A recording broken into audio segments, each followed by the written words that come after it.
guys, let's see our Ooty itinerary in this video. First day botanical gardens visit చేసి next లొకేషన్కి start అయ్యాం. On the వేలో మంచి view points కనిపిస్తే car ఆపి ఫొటోస్ దిగాము. తర్వాత చాక్లెట్ అండ్ టీ ఫ్యాక్టరీ చూసి రిసార్ట్కి వెళ్ళిపోయాం. ఆ నెక్స్ట్ డే దొడ్డబెట్ట వ్యూ పాయింట్కి వెళ్ళాం.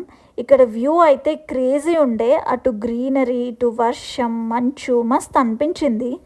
ఊటీలో మేము విజిట్ చేసిన అన్ని ప్లేసెస్లో ఈ ప్లేస్ అయితే నాకు చాలా నచ్చింది. ఊరికే అనలేదు Ooty is a queen of hill stations అని. వెదర్ అయితే క్రేజీ అంటే క్రేజీ ఉండే. నెక్స్ట్ రోజ్ గార్డెన్కి వెళ్ళాం. రోజెస్ అంటే ఇష్టం ఉన్న వాళ్ళకి ఈ ప్లేస్ బాగా నచ్చుతుంది. నాకు రోజెస్ అంటే చాలా ఇష్టం. నేనైతే ఈ క్లైమేట్ని రెయిన్ని ఫుల్ ఎంజాయ్ చేశాను. తర్వాత ఊటీ బోట్ హౌస్కి వెళ్ళాం. వర్షం అయితే నాన్ స్టాప్ పడుతూనే ఉంది. వర్షంలో boat ride wow. Next Pykara water ఫాల్కి వెళ్ళాం. ఇంకా ఆన్ ద వేలో shooting point and pine forest చూసుకుంటూ